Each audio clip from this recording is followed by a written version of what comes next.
Hi, my name is Sarah Rich, and I'm the founder and CEO of Just Right Reader.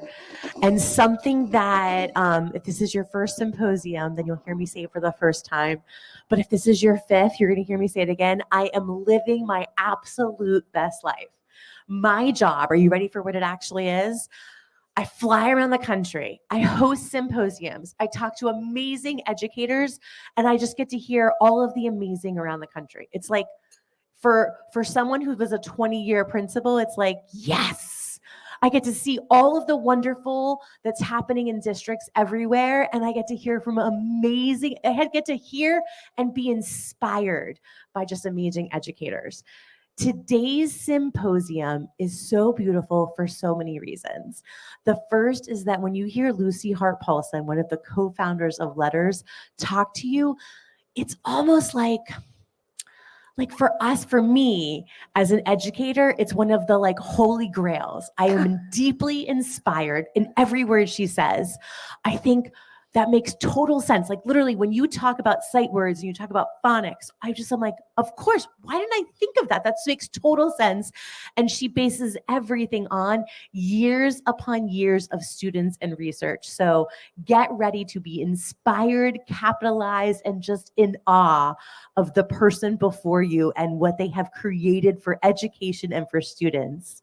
And I'm going to pass the mic because I'm not introducing her, even though I got to say fabulous things about her.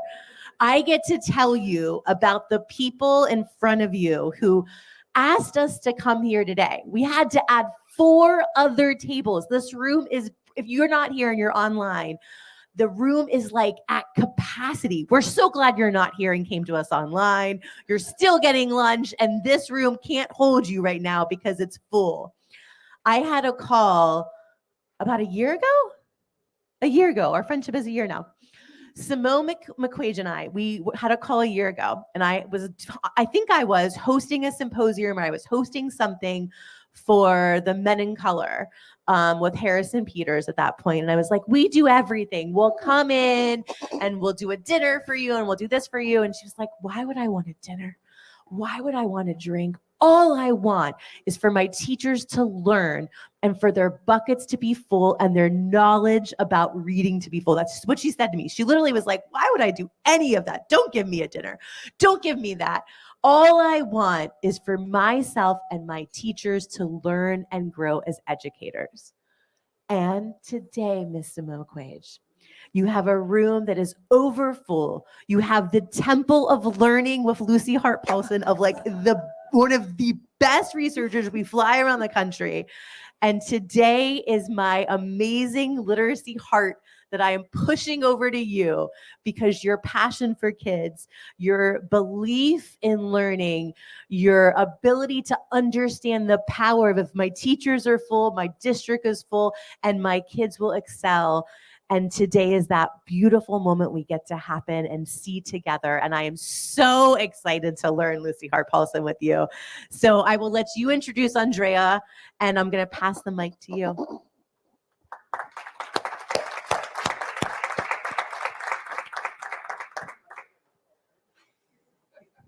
Good morning, everyone. Thank you for that, Sarah. She's always so warm and so kind, but I cannot take full credit. Really, this conversation started because she had her first conversation with my colleague, Andrea Searcy, and Andrea said, no, I think we need to speak with Simone. So we got on the call together and talked about the magic that could happen. We were able to do part of a symposium last year. And when we were talking about how great it was last year and all that we were able to do, we said, we have to do it again. And we were blessed, to bring Lucy to join us today. So Andrea is going to come up with me. We're going to talk a little bit first about our reading journey. So when we started this work in Prince George's County, it started at a time where we were evaluating our instructional practices. We were a district that had been implementing balanced literacy structures for the past 20 years. And we started to see some things explicitly happening within or not happening within our foundational skills instruction. And so this is a piece that, you know, Andrea and I were talking about. At the same time, the state, our state, came up with the Maryland to Read Act. And the Maryland to Read Act spoke to all of our districts to request that we basically have a screening measure in place, but not just screen students. We also had to provide supplemental instruction for those students in kindergarten through grade 3. It started with kindergarten through grade 2, and then grade 3 was added. So at this same time, we started to look at other instructional programs, because you can't start talking about screening and changing some of your practices without looking at the right or high quality instructional programming. And so we were looking at this along the same time. Shortly after, our blueprint came to be across our state. And our blueprint explicitly provides a structure to all of our Maryland districts around what is expected across our state. And one of the things that they have brought clearly in our blueprint documents is the focus around the science of reading. So that it's not just about getting the materials in hand. It's really, of course, about student performance, but also ensuring that all of our teachers are trained. And so we have been working really, really hard to provide professional development, not just for our pre-K to grade 3 teachers, but all of our stakeholders. So to start this work, one of the things that we did was to first look at bringing all of our stakeholders together from central offices across the district. When you have a structure in place for over 20 years and you're looking to make a massive shift, we know, one, that doesn't happen overnight, and two, it cannot happen with a small reading office. It needed to be a commitment across our district. So luckily, we had the support of our different departments, our special education office, our good friends over here in early childhood. We had our Office of English Development. We had our Office of Professional Development, mentor teachers, our coaches across the district, all were starting to deepen their knowledge around the research. And we kicked off a very large cohort of educators immersing themselves in the science of reading. Well, that's one way of looking at it. But we know training is not one-dimensional. We needed to talk about, here's what the research is, and here's what it looks like in practice. So we couldn't just have the training without really ensuring that our curriculum supported that. So we talked about creating a structure so that our curriculum was supportive of the components of structured literacy. First, it had to be comprehensive. I mentioned the high quality instructional materials. We needed to ensure that our high quality instructional materials also supported our standards to make sure the alignment was in place and that it was paced out over the course of the year. We also needed to make sure that our curriculum was systematic. When you're looking at phonics instruction from past years, in some cases it might have been a little more happenstance, not in the structure that we would have liked, with the guidance more of the anthology. We really needed to look at a scope and sequence that progressed from the simple to the complex. We have been talking about explicit instruction for a long time, but we needed to ensure that that gradual release of responsibility happened across all components of our curriculum documents, and that this instruction was intensive. It needed to be instruction that was quick-paced. It needed to ensure that we're looking at all modalities in true support of that teacher and student interaction. Now, to say that we're going to make this shift meant nothing without having our teachers, our real practitioners, out trying it and making it work. And so what we found is our teachers sat back and they're saying, okay, we trust, we're listening to you, elementary reading office. You're making us do a shift that changing my whole way of thinking of what I thought I knew was good to not just thinking about a portion of our students, but thinking about what it means for every single child. The pandemic brought out a lot of what needed to happen in instruction. It also gave us an opportunity to be innovative in ways that we've never been before. And so that meant that we were bringing professional development to our teachers and looking at providing resources to them that were hands-on, that provided training aspects that teachers can always refer back to, but also allowed us to look at where the needs were and how we can further support teachers with that. That doesn't just mean instructional materials, it also means building assessment literacy. Because as I mentioned before, we used a screener that we hadn't used before. Teachers had to understand, what does this data mean? How do I use this? And then helping our parents understand, what does this report mean? And what is that going to mean for our future instruction? So when we talk about these things, it is a shift is happening across our district. There is a great deal of positive energy around this work. I can never be so very proud of everything that is happening. But one of the things that we have said and made clear is we're in a marathon.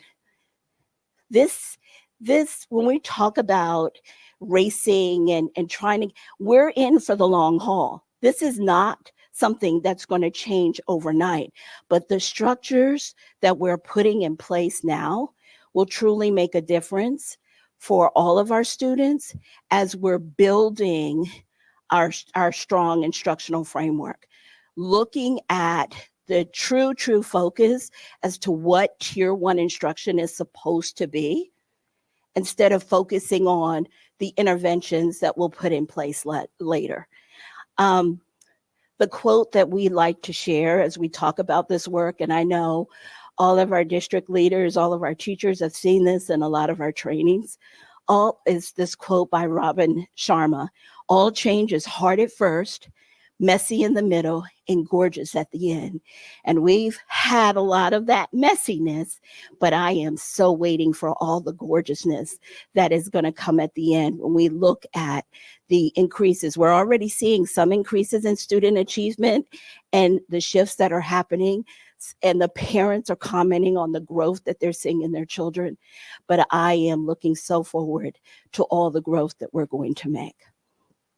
And with that, I am going to turn it over to my colleague, and she is going to introduce Lucy to start us off today. Good morning, everyone. I first want to say thank you to Sarah. Oh, there she is, because Sarah tends to be that person that I'm finding out takes what's in my head and brings it to life. Lucy, Dr. Lucy, you are now the second person that I've envisioned meeting in my head that she's now brought to Maryland for me to meet. Last year, it was Dr. Ray Russell, and this year it's you. I'm like, who else are we going to go for next year? I'm going to start putting it out there in the atmosphere now.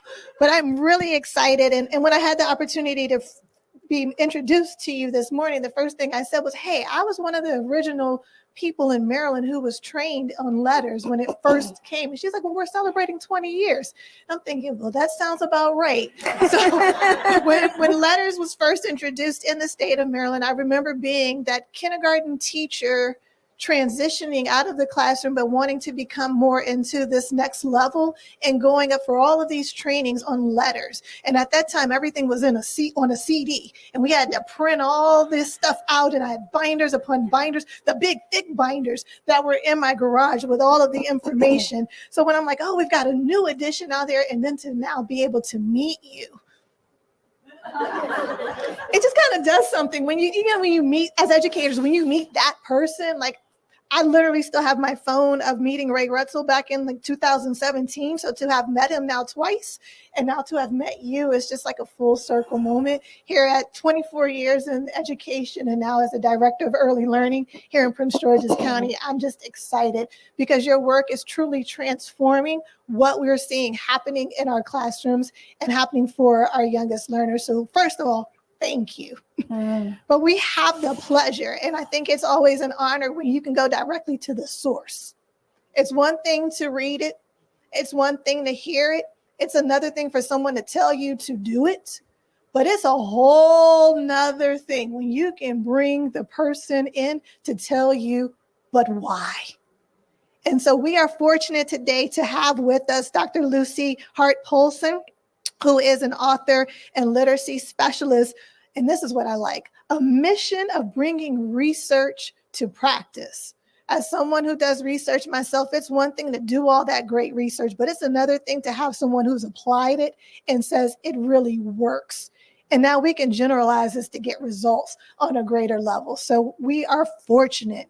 She is also a speech and language pathologist with many years of experience working with educators and young children and their families in a wide range of educational settings. I think what is most important for us as we're on this journey to improving our practice, working towards that blueprint goal, we've got the author, one of the co-authors of the Language Essentials for Teachers of Reading and Spelling, LETRS. How many of you have participated in LETRS? That is amazing. Awesome, awesome, awesome. So we are excited today to hear from one of the co-authors of the LETRS program to help us to understand the why.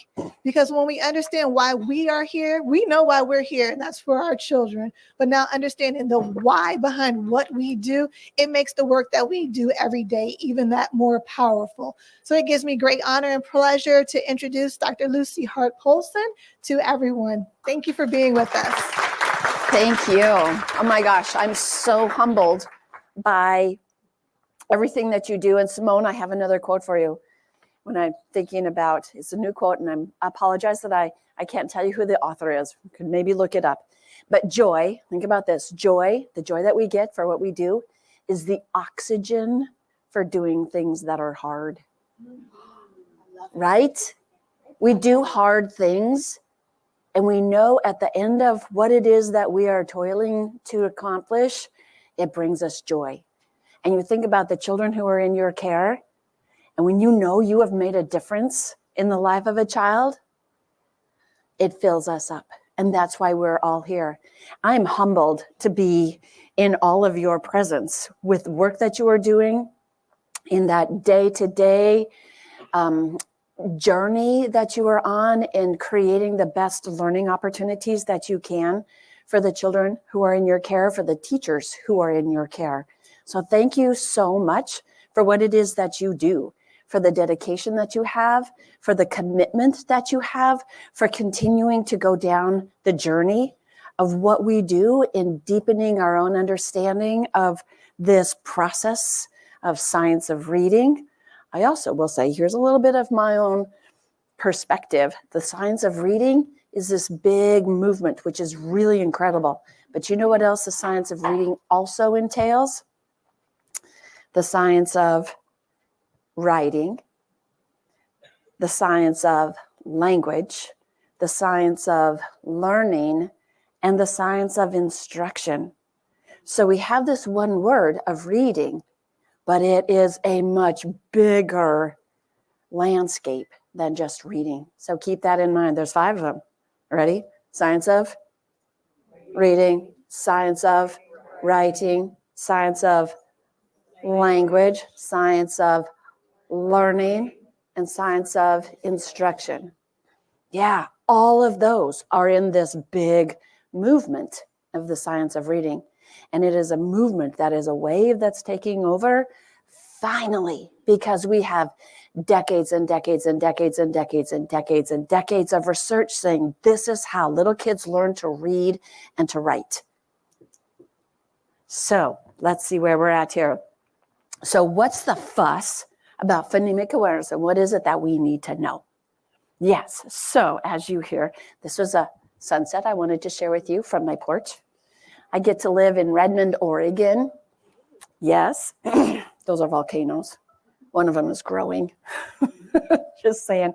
So you know what some of my background is. I've been around for a long time. And as a speech and language pathologist, I worked in settings that you all get to engage in. And I saw this very consistent pattern with most of the children that I got to see when they were little. They had difficulty learning how to say the sounds of our language. Do you have any kids in your tattoo very well? Yeah, I had a lot of those little friends. Well, I knew what to do to help them learn to say the sounds of the language. And as I followed them along through into kindergarten, 1st, 2nd grade, so many of those friends were back in the special education referral process. How many of you are working with some of those little friends?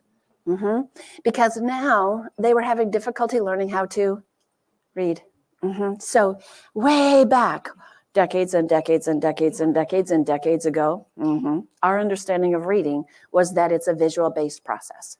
When you have difficulty with reading, you see things backwards, or you don't see those letters accurately, so you can't figure out how they go together. Well, we know a whole lot today that is different. So I got to spend about 2 decades working in settings like you are, working in schools, and I learned so much from all of you, from the teachers that I got to work with. I still learn so much from all of you. It is a journey. And then I got to spend about 2 decades in higher education, where I got to teach in the areas of language and literacy learning, development, and difficulties. When it doesn't go so well, what do we need to do? So that's where I'm at, or that I spent most of those careers in Montana, the beautiful state of Montana. And then my daughters moved to Oregon, and they had children. And I knew I was not going to be a very good long distance grandma. So I don't think I put a picture in them. So I have these 3 little grandchildren. I call them my vowel team. Because a 6-year-old, her name is Etta. She is in the throes of learning how to read and write. It's so much fun to watch. And she has a little brother who's 3. His name is Ellis. He loves to play. Not too interested in that letter stuff. And then their cousin, Olin. So Etta, Ellis, and Olin. He's also 3. Those 2 together, dynamos. I got to have them for all 3 of them a week before Christmas. I was exhausted. It was so fabulous, though. All right, so that's a little bit about me. All right, so does everybody have a handout? I want to make sure that everybody has. I have some of the PowerPoint slides that I want to share with you today. And what my big mission is I know you know a lot about phonological phonemic awareness. And what I want to share with you today, things that are going to confirm what it is that you know, maybe clarify some of the things that you might be thinking about. And I hope that we're going to go deeper in an understanding of a broader notion of not just phonological phonemic awareness, but phonological processing and how that contributes to children's abilities to play with and manipulate the sounds. Does anybody need a handout? Raise your hand if you need a handout, and Tatiana will get one to you. We'll get one. Anybody else? Okay. So on your handout, you have these, if you can read them. I would need a little support in order to read those. Actually, I just need to see them bigger.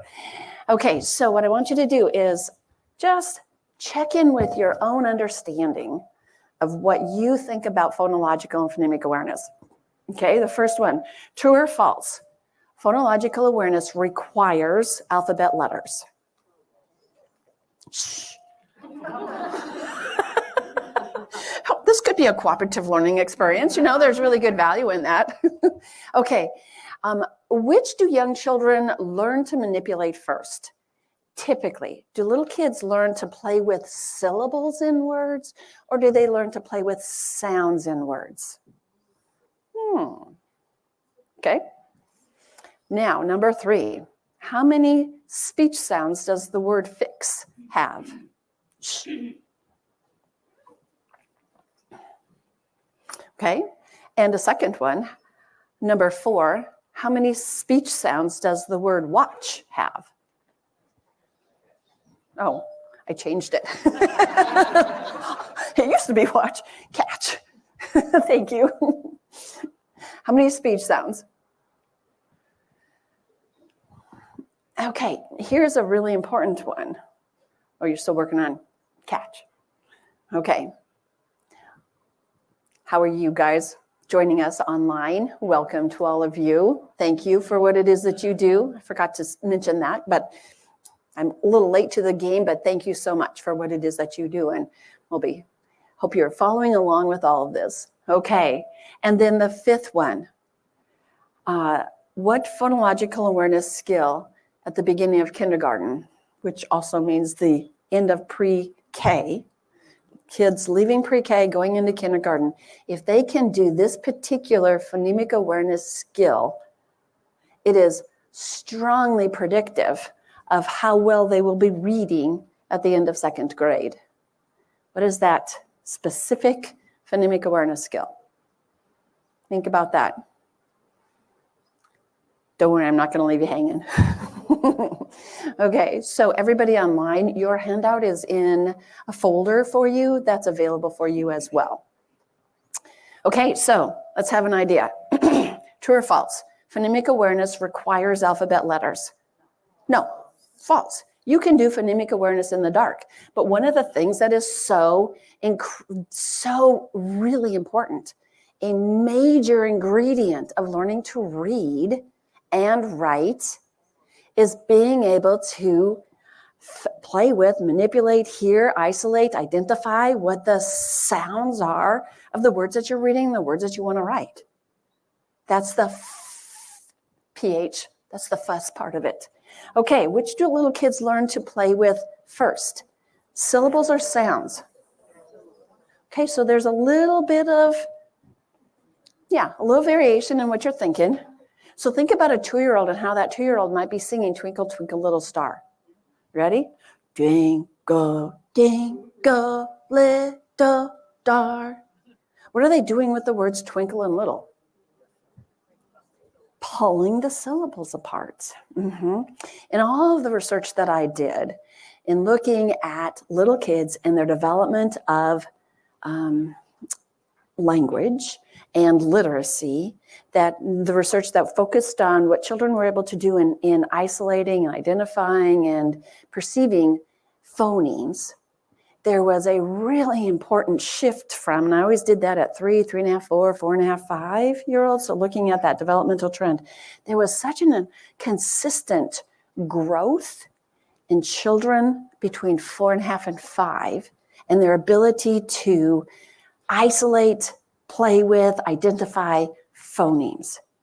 So it seemed that there was something going on with exposure and experience, or developmentally with maturity, brain, cognition, language development, that made their capacity to tune into what phonemes are at that juncture coming in between pre-K and kindergarten. Really important element. And yet there have been a lot of things that we've read, maybe not so accurate, that the sounds are so important. Letter sounds are so important when you're in preschool. So we need to teach children letter sounds. Yeah, that's another topic, Sarah, that we could do. Just saying. Yeah, they are important, but children have to grow in their language, their cognition, to be able to tune into the abstract concept of, here's a word. What does this word start with? Here's a thing. Here's a can. What does can start with? Okay, so let's move on. How many speech sounds are in the word fix? Yes. How many of you 10 years ago would have said 3? Yeah, we've learned, we know better. You know better, do better. How many speech sounds in the word catch? 3, yep. And what is that very specific phonologic skill, leaving pre-K, entering kindergarten, that is predictive of how well they're going to be reading in 2nd grade? It is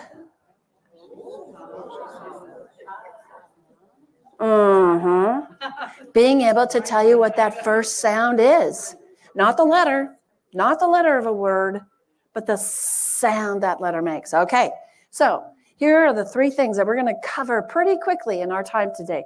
Got phonemic awareness, some facts, some developmental trends, and some instruction and intervention strategies of things that we need to think about. Okay, so let's look at some facts. Okay, how many of you are familiar? So it just thrilled me to see how many people have participated in LETRS. And just to be clear, I had a lot to do with the LETRS for early childhood educators. How many of you have done the EC part? Several of you have. Thank you. I hope that it was something that just deepened your understanding and awareness. So for those of you who haven't done the EC part, we're going to match what you learned and go in the LETRS. For those of you who haven't done the LETRS piece, no worries. We're going to match what it is you already know, and I hope go a lot deeper. Okay, so in the reading brain, what side of the brain is the language centers, are the language centers of our brain? Left side. So take your left hand and put it in the back of your head. And back here, that is the occipital lobe, which is the visual processing system of our brain. So of course, when you read and you want to write, there's this visual system that represents written language. So that's the occipital lobe. And then when you read, you see the words, the letters that are in the words that you want to say. And then it comes up to, just put your hand behind your ear. That's where your meaning center is. When oral language is developing and you're understanding language, that's where that general basis is for your comprehension. Listening comprehension, which of course then is required for reading comprehension. Okay, so it goes there. That's the meaning processor. And then it comes up here. So put your hand on your temple. That's Broca's area, and that's a really important area.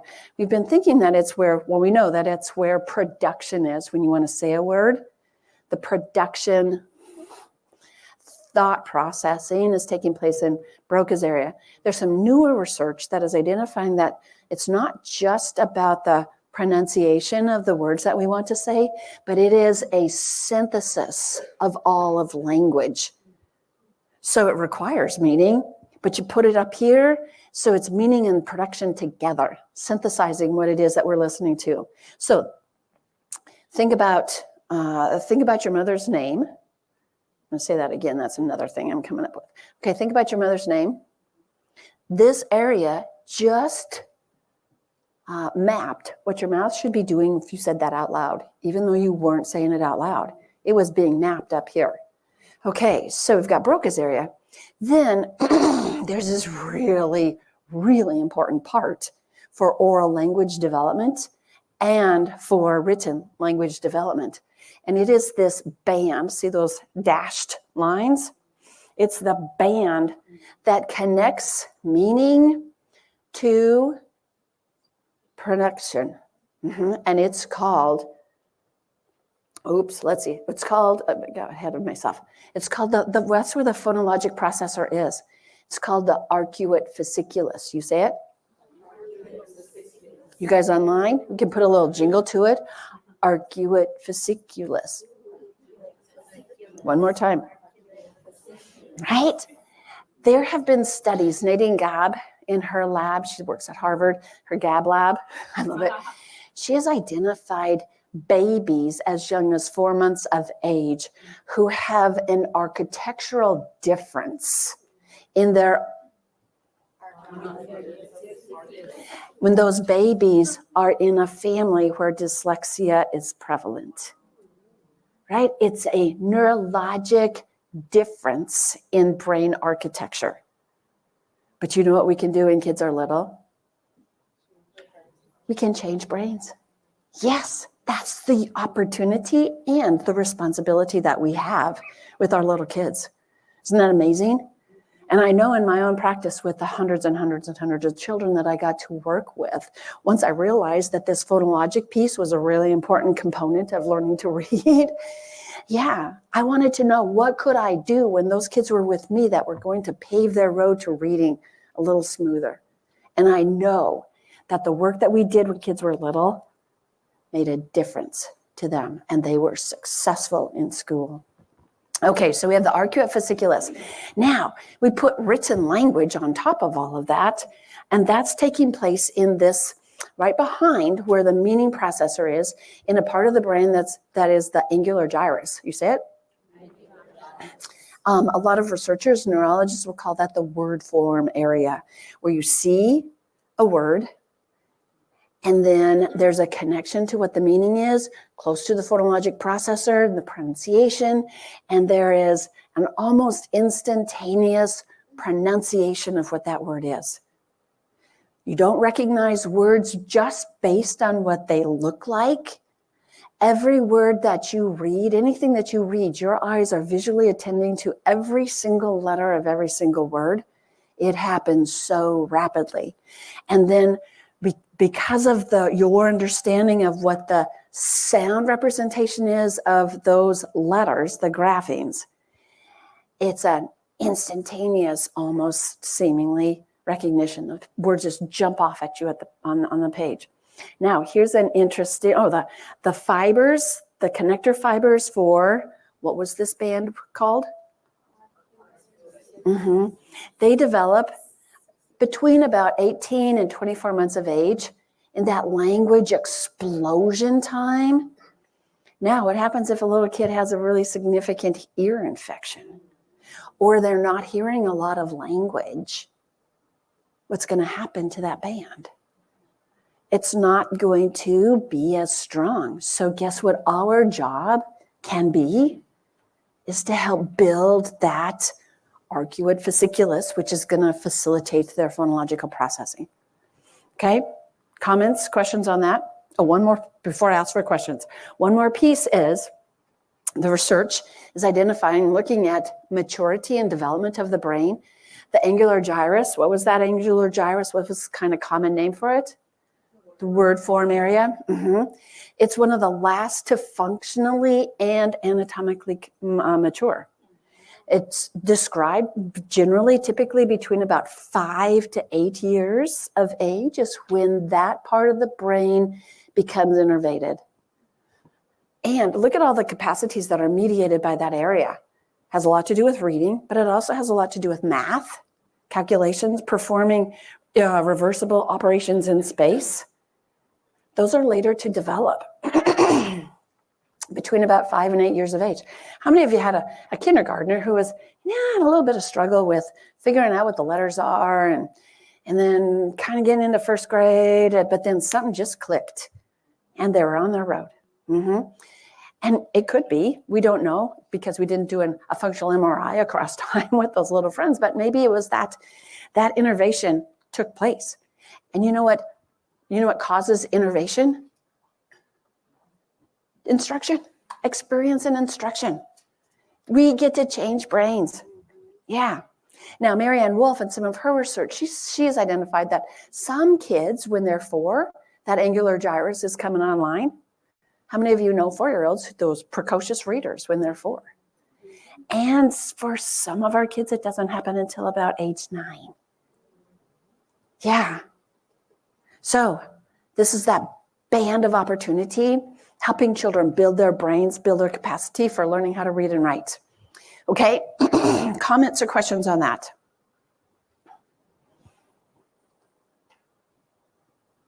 Make sense? Matching up with what you already know? Going a little deeper? Hope so. Okay, so this is a graph, this is a figure that we we put together in LETRS for early childhood educators. So this table over here has participated in EC. A lot of you are. It's going to look familiar to you. And this is a deeper connection, I think, to those of you who've completed LETRS for elementary in talking about the phonological processing components. And we've known this for quite a long time. So it comes from the LETRS for early childhood, but Richard Wagner and Joe Torgerson have helped to create our understanding with the research that they did decades ago. Look at that citation. We have a lot of settled science in this understanding. And so 3 components that make up this notion of phonological processing. The first component is phonological awareness. And when I think about phonological awareness, I like to think about there's rhyme awareness, there's syllable awareness, and there's phoneme awareness. Those 3 levels. And there are 2 important parts of the definition that I like to think about. So hold up 2 fingers. See if this matches up with your understanding. The phonological awareness is the conscious ability to manipulate the parts of words, right?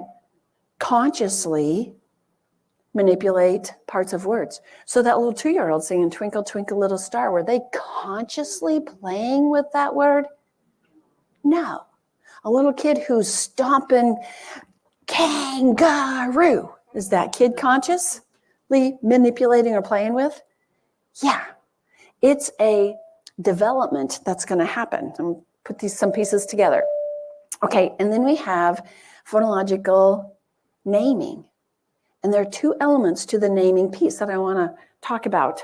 One is retrieval and one is recoding. So let's talk about retrieval. And I bet you all have experienced some little issue with potentially retrieving the word that you wanted, right?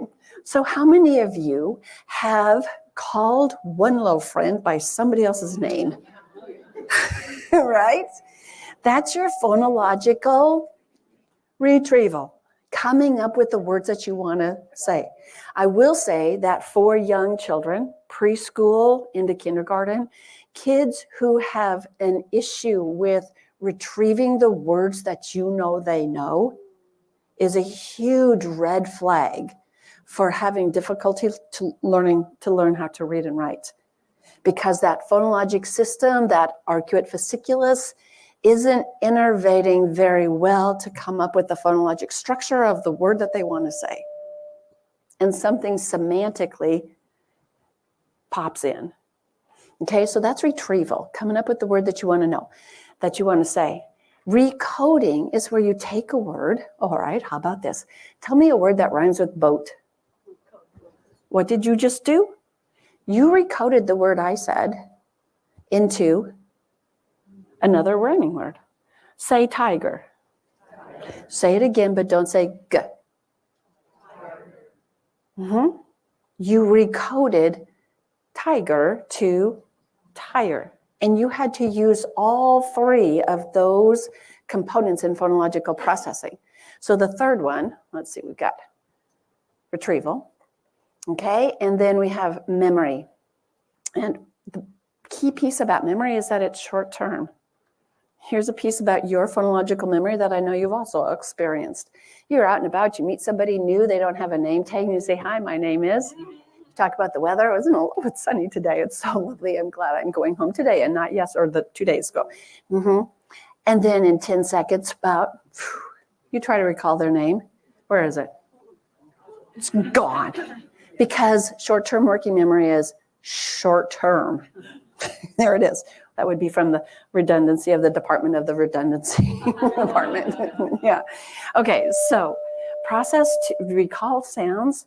A good assessment of children's phonological working memory is nonsense word repetition. So say this word, galopadup.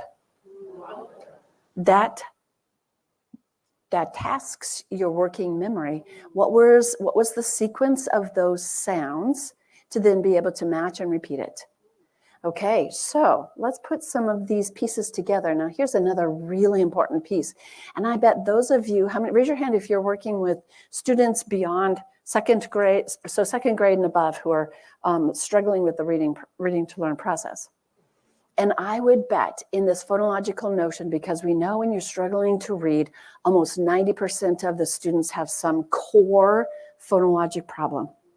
And it often lies in this phonological representation, which then influences the other components of phonological processing.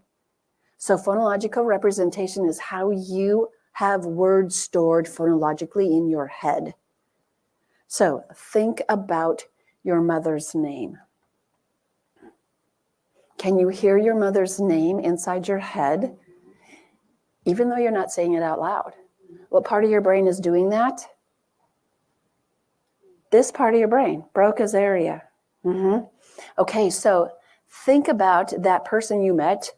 They said what their name was, you talked about the weather, and then it just evaporated. Now, what would happen if that person had the same name as your mother?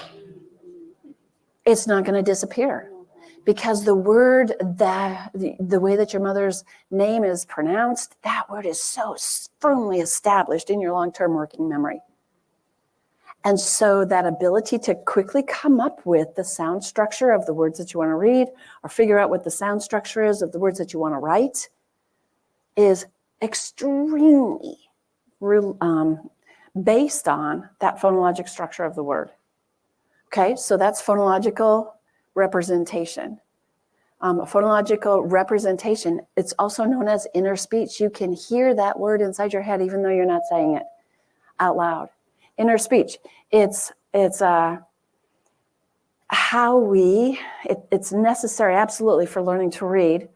So phonological representations of whole words to word parts, those units, is necessary for the development of explicit phonemic awareness. So you have to hear the word and then know how to pull apart the elements, whether it's a syllable or whether it's a sound. Make sense? Okay. Deeper learning? Okay, cool. Okay, so here's another element that I want to share with you. There's been in the social media, there's been this conversation that when children are playing with syllables and words, that's what phonological sensitivity is. Yeah, to a point. But there's another body of research that was not accessed in that conversation. And what I want to share with you is what that other body of research says about the definition and term phonological sensitivity. And it is when we are born, actually before we are born, we begin to become phonologically sensitive to the syllable patterns, the melody, the expression of our language. And what do babies do as they are hearing the language that they're bathed in? At about 4 months of age, they start, oh, yeah, oh, ah, playing with their mouths, but also imitating some of the prosody or the expression that they're hearing. And then they start to babble the consonants. They're imitating what they've been hearing. They're tuning into the sound structure. And that's what phonological sensitivity is. They are becoming sensitive to the language that they are loved in. Sensitive to the sounds, the syllable patterns, the melody, and importantly, the word boundaries, so they can start to figure out what words are. So how's this little friend? How old do you think he is? About 2-ish, 2.5 maybe. And he says, do-na-tar, do-na-tar. Is that pretty good for a little 2-year-old? Yeah, putting words together. They have a semblance to the adult form. Is that okay if you're 4? No, not yet. No. Okay, so this time period when babies and toddlers become sensitive to the speech sounds and the syllable patterns and word boundaries, and rhyme sensitivity emerges with speech sound sensitivity. So, look at this little friend. That's Etta. I know. Oh, yeah. She has a hat, and that hat has the face of a cat on it. And as she's learning to say words, she is figuring out that hat and cat are different words. They have some similarity, oh yeah, at the end, but they have a different beginning. And so that's how children's vocabulary develops, because of phonological sensitivity. How many of you have tried to learn another language as an adult? Easy or hard? Hard. And when you hear a native speaker of that language talk, what does their rate sound like to you? Phew. And that's because you have not had that opportunity to become phonologically sensitive to that new language. And so how does that relate to, let me see if I have that slide. How does that relate to children who are learning English as another language? Right? You have kids coming into this new English experience, and you think about the stages of sequential language development. And one of the first stages is the silent period. Now, it's named silent. It's not such a great name because it doesn't have to be silent. But what's happening is they're listening to the language and becoming sensitive to what the melody is of words, what the word boundaries are, what the different syllables are of that language. So give your kids grace if they're not talking yet. They're becoming phonologically sensitive, and that's a journey and it's a process. So thoughts, comments? Yeah, makes sense? So phonological sensitivity, when does it take place? Babies, toddlers, 3-year-olds, kids who are developing the sound structure of our language. So those little kids who tata dit when you tenor tebote very well, how is their phonological sensitivity developing? Not like we want it to. Yeah. Okay. Comments? Okay. Those are some of the facts I wanted to share with you.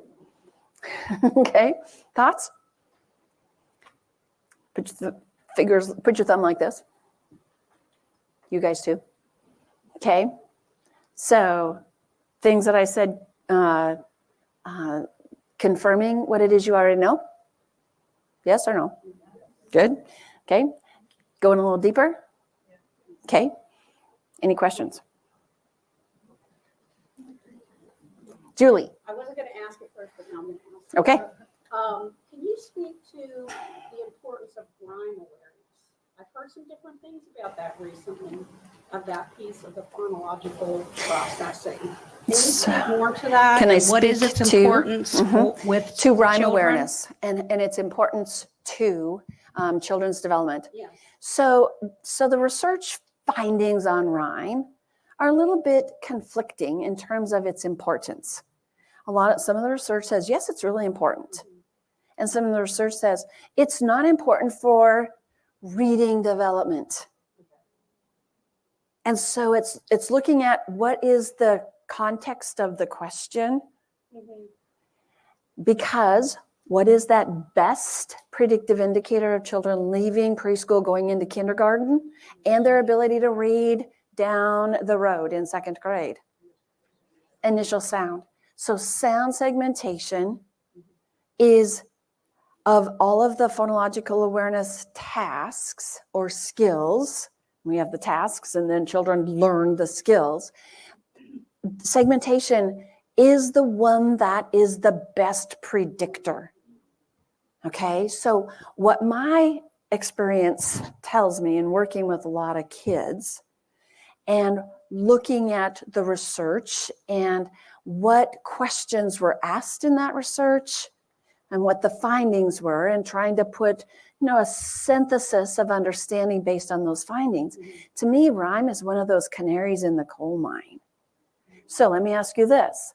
Those of you, raise your hand if you work with kids who are struggling with the reading process and they're beyond 3rd grade. How many of those kids have difficulty with rhyme? Have you thought, or have you asked them? You're going to go back and ask them, yeah, what's the word that rhymes with boat? Yeah, so much of the time, those children often have difficulty with rhyming. And so when we think back to that phonological processing system, what are they having difficulty with? Phonological awareness? Well, there's some rhyme difficulty in completing that task. Is it working memory? Maybe not so much working memory. Could it be related to their phonological naming, retrieval, or recoding? Yeah. So hold on to that thought. I have another little activity that's coming up based on what some assessments might look like. Okay? Other questions? Yes. No, you just say it and I'll repeat it. Okay. You talked about like our since our English language letter. You talked about So EL friends or emergent bilinguals. phonological sensitivity. Mm-hmm. And so those moments where they're not talking, right? So not talking yet. They're in that silent stage. Mm-hmm. Yeah. So is there a time frame to expect? How long might that last? Well, and that's a good question. And there's a lot of factors that are going to impact that. How old they are. So if you're little, if you're pre-K, it's not going to last that long because your brain is wired to learn language. Your brains are wired. There's a shift in brain development at about 5, called the critical age hypothesis. There's another shift at about age 8. So younger children, they're going to acquire language more quickly because their brains are wired. If they're older than that, the brain processing for acquiring another language changes. And so they are going to rely so much more on their native language, their heritage language, to then translate what it is that they're hearing. But they still need to become sensitive enough to understand where the word boundaries are. So in the literature that I have read, and let me just say I am not an expert at all by any means in bilingualism, multilingualism, but the research or what I have read, it's about 6 months or so. So I think 2 to 6 months is what a lot of the literature says, but there are a lot of factors to it. We do know if you have difficulty learning your home language, you're going to have difficulty learning the English language also. Yeah. Okay, good. Other thoughts? Let's check our time. Okay, whew. All right. So how about some developmental trends? And this has been a conversation that has been in a lot of social media. So I want to just share with you the breadth of the developmental research. Because this notion that you don't have to do syllables, you don't need to do syllables, but that context of the don't is framed within learning how to read. So what is the most important piece in learning how to read? Syllable or phoneme? Phoneme, yeah. So let's put that question into the context from which it comes. Okay, so we have 2 big components of phonological awareness. We have rhyming and we have blending and segmenting, where you pull words apart, put them back together. And so Kilpatrick has helped us understand this. I've updated this slide just very recently before or after I sent this to you. I've added infant and toddler. I said before phonological awareness.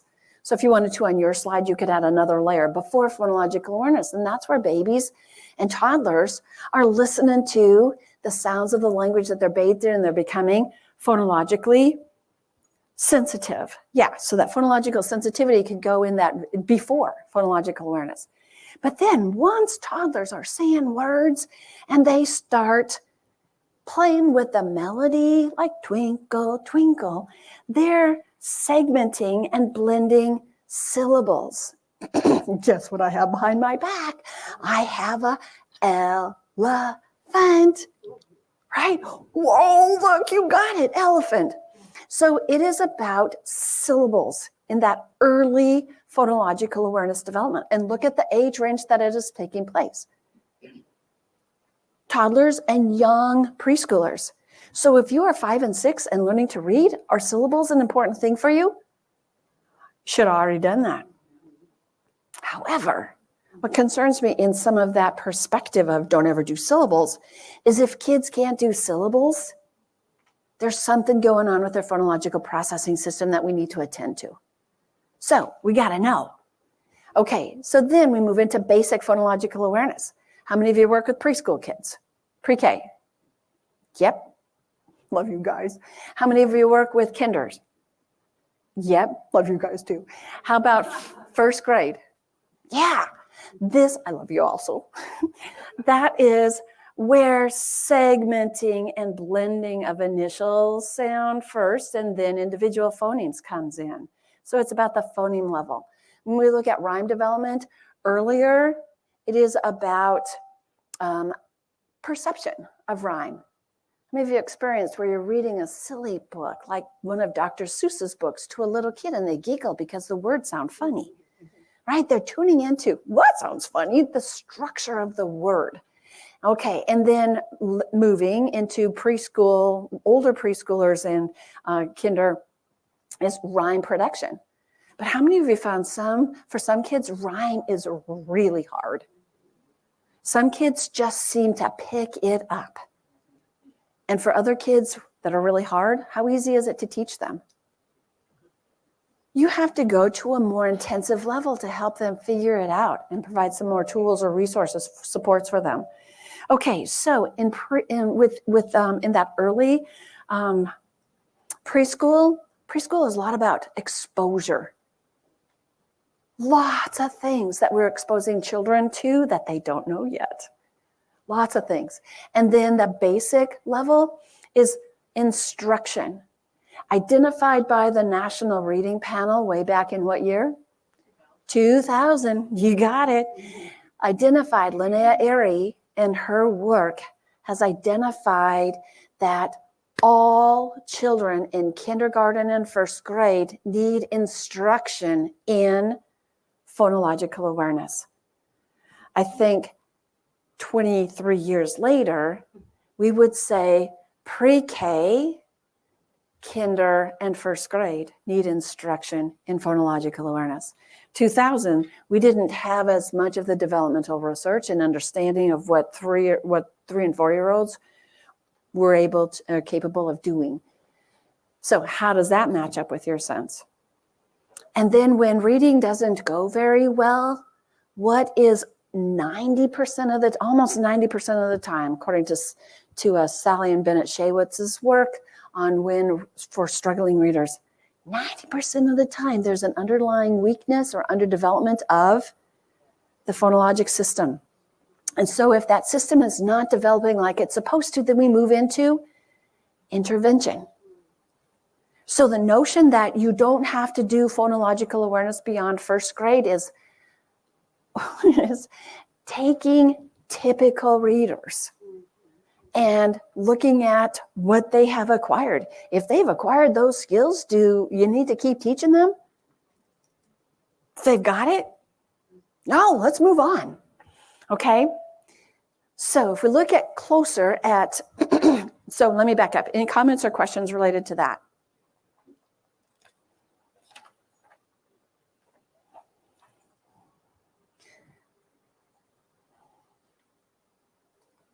You guys online, if we don't get to your questions online, we can put them together and then we can mail out some responses. Okay? Gotcha. Okay, so if we look closer, synthesis, pulling things together, what does that require? What do you have to, what does that relate to? You decode a word, you say the sounds of a word, what do you have to do? Blend it together. You have a big word that you're not kind of figuring out. You blend it, or you segment it by syllables and put it together. So are syllables important in reading? Yes, not just when kids are little. Okay, and then analysis. Isolating, identifying, classifying phonemes, or syllables, but phonemes is what the big piece is for reading and writing. It's needed for orthographic learning, so for spelling and sight word recognition, rapid recognition of the words that you are seeing. I'm not sure, the term sight word has taken in it. has a connotation that you see words based on what they look like. No, you see words because of the sound, the letters that you see, and then the sound representation that those letters spell. Okay, so this is another table that I took from LETRS for early childhood educators, but I've modified it a little bit and added some layers to it. And so when we think about those two components, so phonological awareness is this big umbrella term, and a component of phonological awareness is phoneme awareness. So phonological awareness covers syllables, it covers phonemes, word boundaries. Word boundaries is a little bit of a transition piece. So a segment is phonemic awareness. And then we have these two big areas, components of phonological awareness. So we have blending and segmenting, and the other one is rhyming. And so from a rhyming development perspective, rhyming has this sequence of skills. It's not just, can you say a word that rhymes? It is, what is your exposure to rhyme, first of all? And English has a big exposure to rhyme. Spanish, not so much. Because Spanish, the Spanish language, ends in so many more vowels. The words of Spanish end in vowels. And so it doesn't have that same visceral feeling as cat, bat, sat, fat, cat. So our Spanish-speaking friends may need to have some more exposure to what rhyme is in the English language. So then you move into, hearing, do these sound the same at the end? And then being able to produce words that rhyme. So keep track of how long those arrows are, because that's going to be meaningful as we put more of these pieces together. So blending and segmenting starts with being able to play with words in syllables. And then you move to being able to identify a single sound. And generally, where's the position of that single sound? Usually it's the initial sound, because that's the most perceptible in a lot of words. That's also what alliteration is. So alliteration was a co-opted term from the literary field in how you write, how you may say something. And so much of the time, and this is one of my big queries decades ago, when rhyming and alliteration were put together, and then blending and segmenting were put together. And I'm thinking, wait, that doesn't match. And you ask any early childhood educator, when you have an activity that includes rhyming and first sounds together, what is your children's reaction to that? Confusion. Yeah, so let's just get rid of the term alliteration, because what it is initial sound.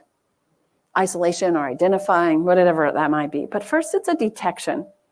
So detect words that are usually initial, and then the next position in the word that children are able to key into, final, and then middle. And so when you're able to do that, you get to, so first is receptive, detecting, and now it's identifying. And that's what the word onset means. Onset can be another word, so let's just call it first sound. It's going to be more accurate. Then individual words by sound. Okay, so kids able to isolate all the sounds in a simple CVC word. When is that expected from a standards expectation? By the end of kinder. And then you take words that are a little more complex, and when is it expected that children are able to isolate sounds that might have consonant blends, either at the beginning or at the end of the word? End of first grade. Yeah, and that is the basic level of phonological awareness. Now we have this next layer, and I think I skipped over that when we had that early, basic, advanced. Skipped over that. That's first grade and beyond, because what you're doing is you're manipulating words by adding or deleting. When I said, say tiger, say it again, but don't say g. That's a huge load to your phonological working memory. If you ask a preschooler kid, say snowman, Say snowman again, but don't say man. And so what they do is say man because it's the last thing that they heard, right? No, don't say man. Snow, right? They're really processing that. Okay, so then we have these manipulations where you're adding, deleting, substituting. And there's an element that Kilpatrick talks about that is proficiently being able to do that, doing it automatically or seemingly pretty instantly. So that's a piece. All right, so when we add some layers to this, here's where the early piece is taking place, right? Syllables in the early phonological awareness development. And then basic phonological awareness is taking place in pre-K kinder first. Because all children and those at that age and grade level need instruction. Does it take a lot of time? No, it doesn't. And then we move into advanced. Okay, so let's add some more layers to it. Preschool, and then K1, and then first grade and beyond. So you're supposed to have that basic level of phonemic awareness, but if it doesn't happen, then we'll get to that. Preschool, you need lots of exposure. And then instruction, and then intervention when it doesn't happen in a way that's going to facilitate good reading and writing. Make sense? Yeah. Okay, so let me just give you this is another thought that I have put together. So here we have this early literacy, which I like to describe as the foundation skills that infants, toddlers, preschoolers are learning about how literacy works. And then we have early reading and writing when children have learned about the alphabetic principle and they're matching the sounds to the symbols. And then they're starting to put that together in phonics and learning how to read. And then they get to the point where now they have learned a lot about what the reading process is. And now they're going to shift to reading to learn. Okay. And so we have Linnea Aries' phases. How many of you are familiar with her phases of word reading and spelling? Early word reading and spelling. So pre-alphabetic. Alphabetic and pre. What is the definition of an alphabet? It's a sound, or it's a letter symbol system that we call letters, a symbol system that are designed to represent the sounds of that language. Yeah. And so what's going on in the pre-alphabetic phase is children are listening to the sounds in their oral language and learning how to say them. And from a literacy perspective, everything is visual. It's pretty visual. A little kid can recognize STOP when it's in a red octagon. They have to have that visual image. Okay, then early alphabetic. You need a software update, Tracy. I'll let you figure that out. Early alphabetic.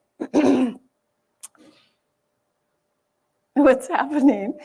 Now they're making some really important gains in their understanding of the alphabetic principle. Their phonological development has turned into phonemic awareness understanding, and they're recognizing and learning more of the letters, and then being able to put those two really important ingredients together. And then later alphabetic is where now that letter sound mapping, you look at a letter or a graphing pattern, and the sound that pattern represents is almost instantaneous. And so that contributes to reading simple words, and then reading in connected text, and then consolidated moving into more complex reading and writing. Okay, so during that earliest time period, children are learning about how the structures of words work with their phonological awareness, and that's going to be blue. Okay, here's an important connection to the color. They're also learning about letters.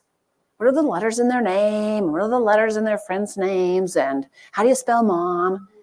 And that's red, importantly, because what happens when you put red and blue together?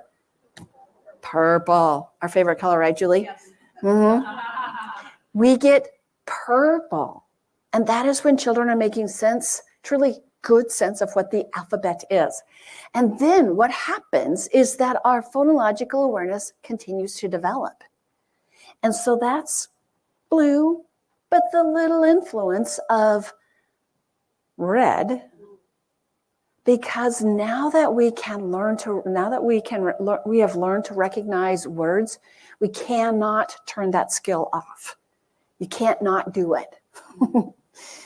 So phonological awareness continues to develop to those deletion and substitution skills, reversal skills. And then what's going on in the phonics, it's full on purple. So I have a little joke I told these Simones over here, that you know what phonics is without phonemic awareness? What? Onyx. Right? If you don't have that phonologic component, it's not going to work. Onyx. Yeah. Okay. So a big chatter in the social media is that you don't need to do those manipulation tasks in phonological awareness. Now remember where we put those at? Intervention. So think about this.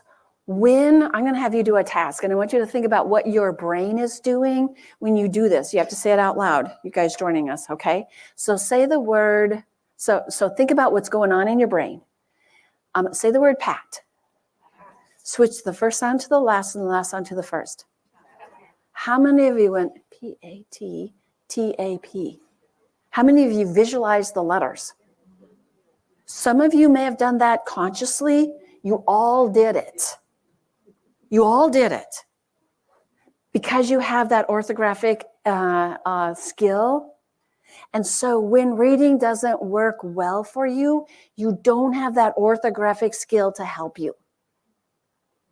And when reading is taking off, that orthographic skill is going to contribute to your phonemic awareness ability.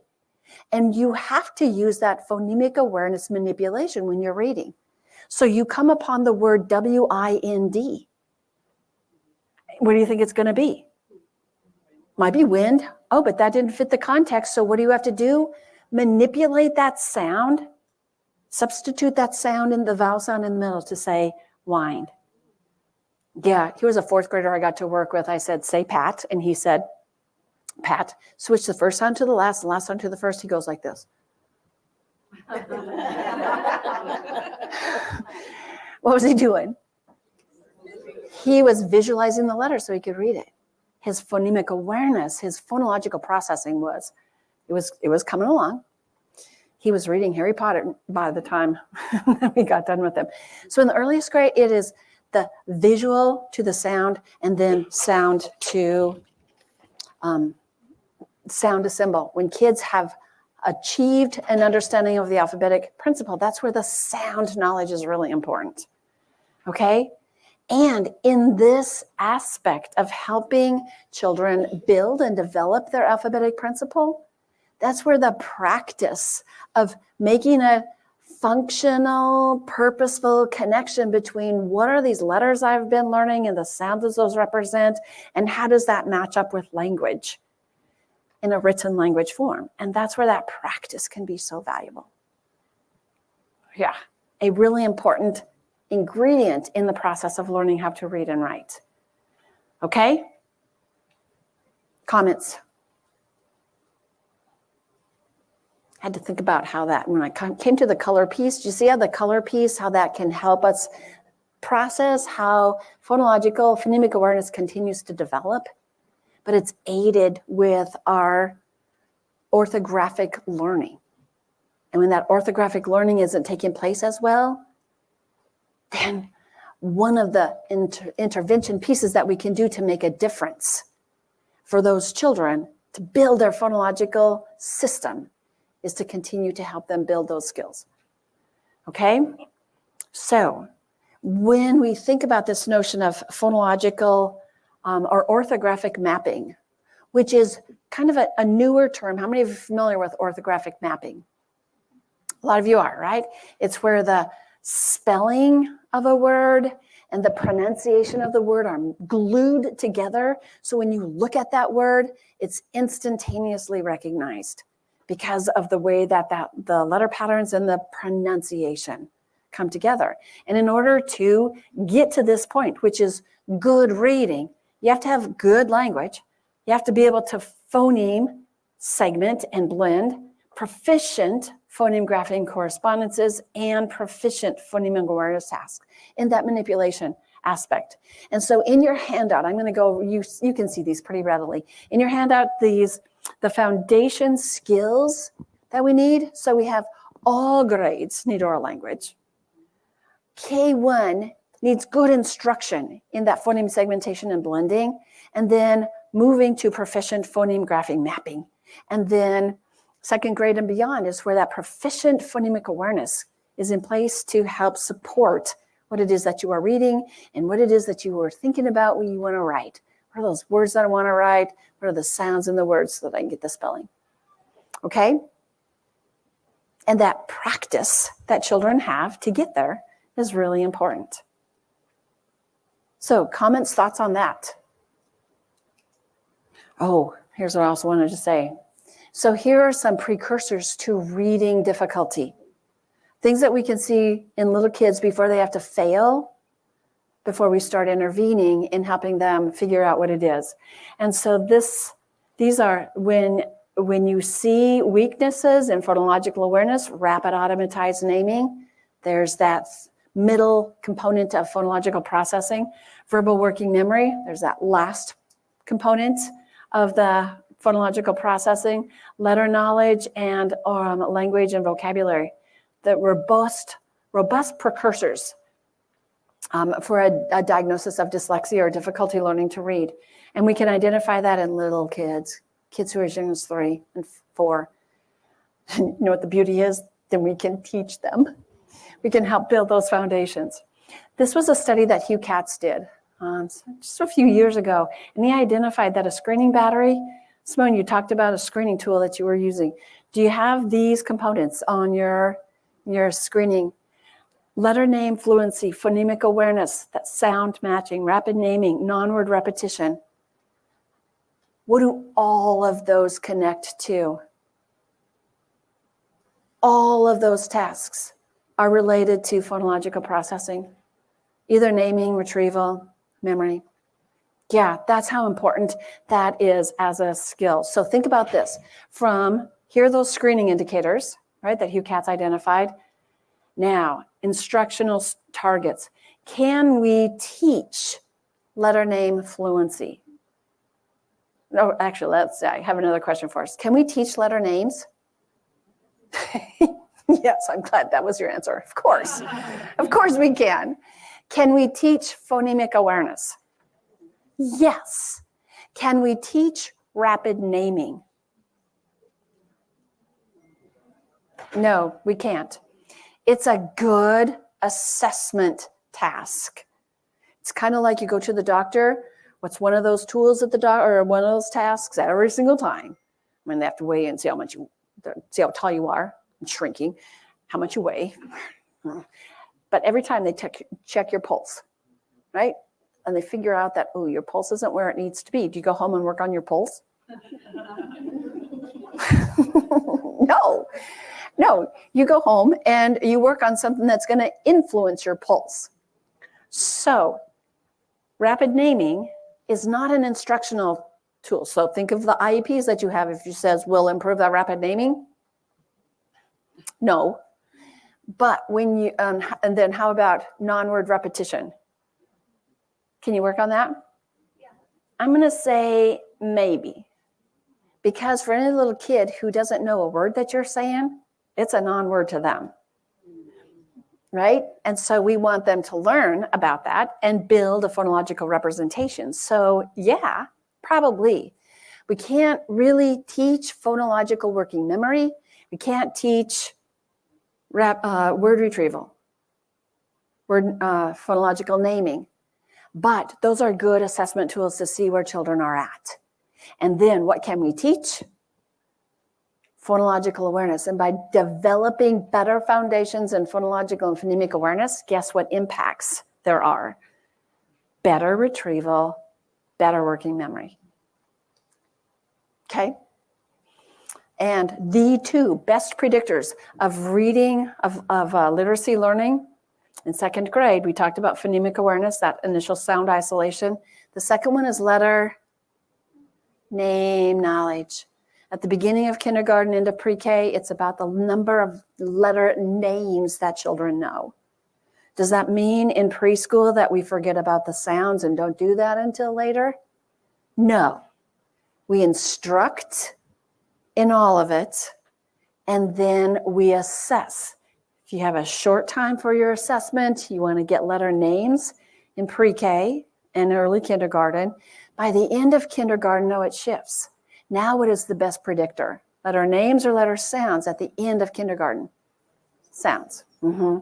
Okay, so you know a lot about some of the tools, strategies for teaching phonemic awareness. I'm just going to go through these really quickly. So foundation skills. In order to learn phonological awareness, you have to have oral language, one-to-one correspondence. You need to be able to follow directions. You need to understand the directionality. What's the beginning of a word for a little kid? You know, a train, the beginning could be here and the end could be here, or the beginning could be here and the end could be here. There's not an orientation that is consistent, but there is when we come to written language. And so, and awareness of the production of speech sounds. Those are foundation skills that we need. And so here's where I want to just quickly make a comparison to what phonological awareness skills are developing in preschool and what the phonics and word recognition skills are developing. So you have those on, you folks who are joining us virtually, you have that in your handout. And then you'll see as you move from pre-K into kinder, into first grade, those skills just become a little more complicated, moving along that trajectory of learning, the hierarchy of learning. And there's so much of phonics that is related to phonemic awareness. And so let me ask you this. Do you teach phonemic awareness and letters together? Always. Maybe I need to put, do you always teach phonemic awareness and phonics with letters? No. And that's been another piece in the social media is that you have to teach them with letters. And that's what the National Reading Panel said. Well, yes, but let's put it into a context. The studies started out in your lesson plan, started out with a little bit of phonemic awareness. Let's warm up that auditory system. Close your eyes, hear these sounds. Tell me what the sounds are, how to, do this task. And now, here are the letter patterns that we're learning. Let's see how those letter patterns match up with the sound patterns. So in that lesson, that whole lesson, did you include phonological awareness with letters? Yes. So that was the end of that, that's where they went to the end of that lesson as opposed to understanding the breadth of that study and the setup of those studies that started out with a bit of phonological awareness and then connected it to letters, which is very appropriate. Does that make sense? Okay. All right. So we've got some rhyme routines, lots of things that we can do. We've got some, so kinder to first grade. Rhyming is still it's fun, and that's one of the fun things about phonological awareness. It's playful. It adds a lot of joy. We can have silliness related to it, and we all can use a little silliness and fun in our opportunities. Okay, so we move into transitioning from basic to complex. One of my favorite things to do, I have an ABCI chart that I talk about with preschool and kindergarten, and it's in the form of the song. So in preschool and kindergarten, kids should know the alphabet song by heart. It should be an automatic routine, A, B, C, D, E, F, G. And so take a word like this, let's say the at family. So we have, you see what that is. So let's do the ob family. I circled the vowels because you don't have to worry about those. You ready? Bob, cob, dob, gob, hob, job, cob. That was such a successful strategy for some of the children that I worked with, teaching them how rhyming worked. But you know what that actually is? It's a manipulation task. because you are substituting the beginning sound, and that's what rhyme is. It's a hard skill. Okay, and then some blending and segmenting, hence. When you do blending and segmenting, do a gesture that goes along with it. It will make it stickier for your children. So you ready? Here comes this word. Here's a word that I love. Kenning. You say it? Kenning. A kenning is a gesture that connects to a concept. Comes from kinesthetic. And so the gesture I like to use for syllables is my hand starting on my wrist. So, Lucy. Say your name to your neighbor. Okay? Who has a one-syllable name? You got one tap. Anybody have one tap? Who had a two-syllable name? How about a three-syllable name? How about four syllables? Woohoo! Right? Because you can go up to your head. Hippopotamus. A lot of programs start here and go out. Right? Okay. And then with your fingers, sounds. Bigger motion for bigger word parts, smaller for sounds. And when you add that gesture automatically, your kids are going to pick it up, and that's going to make it stickier for them so that their learning it's a support that we can add to them. So then you have lots of routines and things, and I know it's lunchtime, and that's going to be really important. So lots of things that you can see that add to you can read through mine and see how they match up with yours. So many things that we can do to help build phonological awareness. In preschool and kindergarten, in kindergarten for sure, we need to have a fairly specific program that is going to be intentionally sequenced to help kids build those skills. But there's so many things that we can do in any of our age and grade levels that are immersive, embedded into the routines that we get to do. Okay, so here's one of my favorite ones, and this is a really important, this was another one of my favorite activities, and it was to take pictures and cut them up into their constituent parts. So if we were working on syllables, I had a group of syllables. If I had sounds, then I could do that, just put them into sounds. And so let me just back up with here. In preschool and kindergarten, you can add the letters to your picture puzzle. Like, guess what I have? I have a snail. What do you think?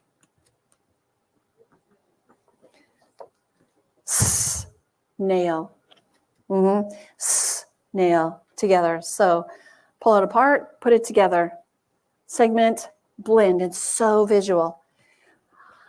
And so preschool and kinder include the letters because they're still in the learning process of what letters are. And they can look at this and say, oh, yeah, that's what S looks like. Okay?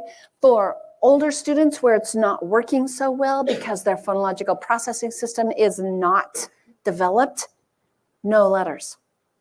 Because you want them to focus on the auditory sound, phonologic component of the sound, to build that foundation. So really critical, and I apologize for the short description of that. So preschool and kinder, letters or no letters? Letters. Intervention, letters or no letters? No letters. But it's a really valuable strategy to help kids see how words can be pulled apart and put back together. So lots of routines that we have. How many of you are familiar with Alconin boxes? Yeah, and the say it, tap it, write it. Yeah, all of those become, yeah, you guys know. Yeah, word chains where you can have colored dots and you change different dots to make the pattern. And importantly, when you have students beyond first grade who are struggling with their phonemic awareness, they absolutely need a phonological processing assessment to see what their word retrieval, word recoding skills are, what their working memory skills are. Okay, and then I want to just draw your attention to this, Teaching Phonemic Awareness, a guide for educators. It's a a guide that Jane Ashby led. It's open domain, and it just answers questions that teachers have related to a lot of the things that I was talking about today. Do you teach phonological awareness always with letters? It describes what we described today, but it includes that. It's constantly being updated. There's a new version being written right now. The latest version included phonological awareness and English learners. So some of those elements of what we need to focus on for those friends of ours. So we talked about some facts, and we talked about some developmental trends, and we quickly talked about some fun things that we can do related to phonological and phonemic awareness and phonological processing. So I hope we truly said some things that squared up with your thinking, maybe some things that are circling around, and I hope there were some really important points that made it worth your while for taking this time out of your really busy lives and sharing the morning with us. So thank you.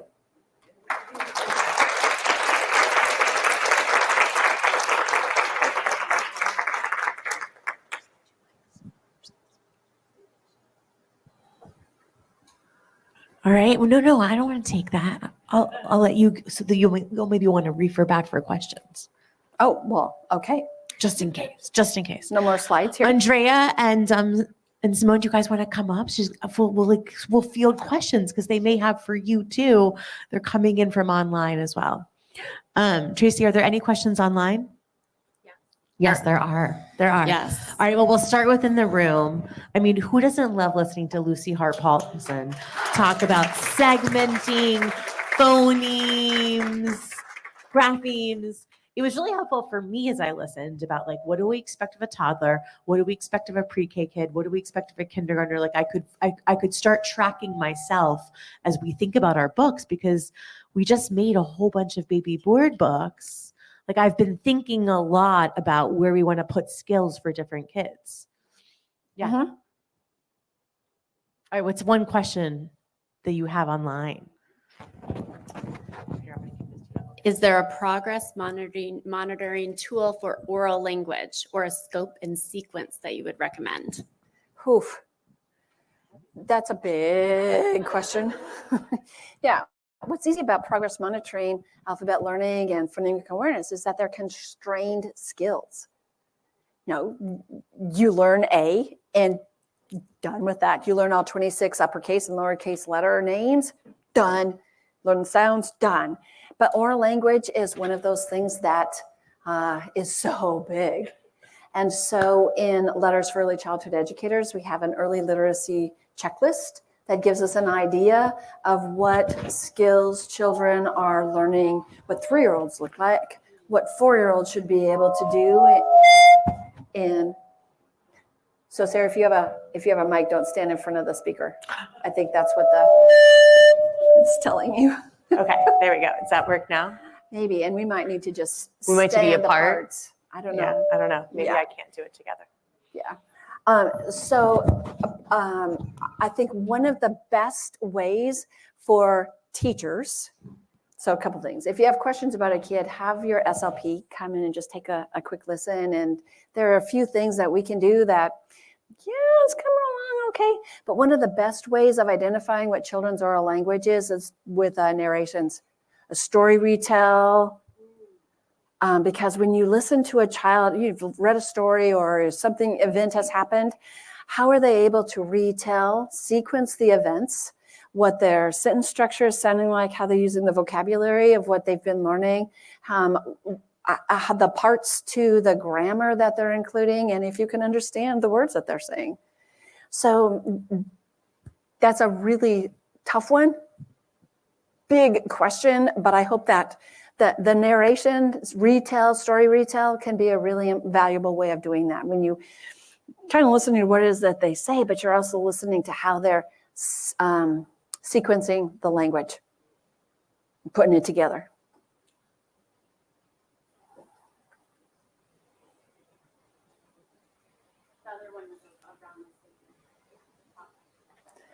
So other questions for you all?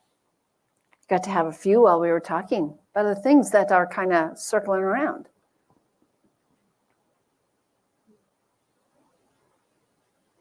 All right, Lucy. All right. Yay, so fabulous. All right, so I'm gonna take this. Is that okay? All right, I'm going to take this mic. So one of the best parts that we get to do is, I don't know if you know this, but we're obsessed with the researchers we work with, and they help us create everything. And when we made our board books, we spoke to all of our researchers, and Montgomery County, actually down the street from you, said something to me that I thought was so beautiful. They had a really big push for early childhood. Maybe they're online right now and they're going to hear me say this. But they were obsessed with, they really wanted board books. Eric Gusieri, who is in Montgomery County, was like, can you make me board books? He cornered me a couple of times. So literally, they haven't bought these yet, but we made these actually for Montgomery County. And so I want to kind of walk you through and show you. Maybe Tatiana will take them and pass them out. I think we have enough to go in every table. We made board books that reflect the kids in your classrooms. So Lucy, you didn't talk about this. Do you still have your mic on? Yes, I do. Oh, fabulous. But we had a vision that books should reflect the kids in front of them. Yeah. I know. It's, it's not such a novel, crazy idea, actually. It's so important. So when we were making both our decodables and then when we made our board books, we wanted books that kids could see themselves and families could see themselves. Because while it matters to kids, it matters so deeply to the adults in front of them. So when we made our board books, that was the whole vision behind them. Do I have a board book? No, slide? Okay. I'll run the slides now, Lucy. Okay. The very end. I'm going to take it down. I'm going to start with board books.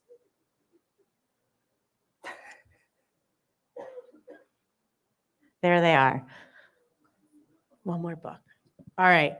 So these board books, literally, we showed these to Duval County in Florida, and she cried. There are very few books that have kids and families in front of them.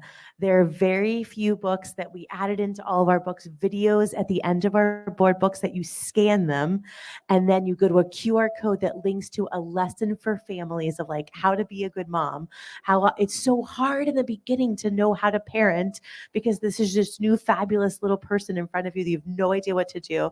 So it just goes through some parenting skills for them in both Spanish and English. And Lucy, you're going to jump in and tell me the real research on this. I'm not going to say it correctly. The research for sign language for babies is very real. Do you want to say something here? Or you want me to keep going? Yes. So let me just preface it by saying I love Mozart, but there really is not a Mozart effect. But there is empirical research that has identified that signing with babies and toddlers helps to improve their cognition, and it helps to improve their expressive language, their expressive oral language also. So in our board books for babies and toddlers, every single book comes to teach parents a sign. It also teaches babies a sign, right? So it reinforces that signs. We also have signing books for kids that are so beautiful. And I have to tell you, no one would know this, but I have an 11-year-old, a 9-year-old, and a 2-year-old. I'm a little crazy. But everyone knew that. But I sign with my 2-year-old all the time. So when we were developing these books, the most important thing to me was to know that we were also adding in signs because kids do so much better in language when they have signs. Their frustration is lower. And there's tons of research on that. So we are just very elated. These come with a little tote bag. We have 36 of these because we're building it for each stage of kids' lives.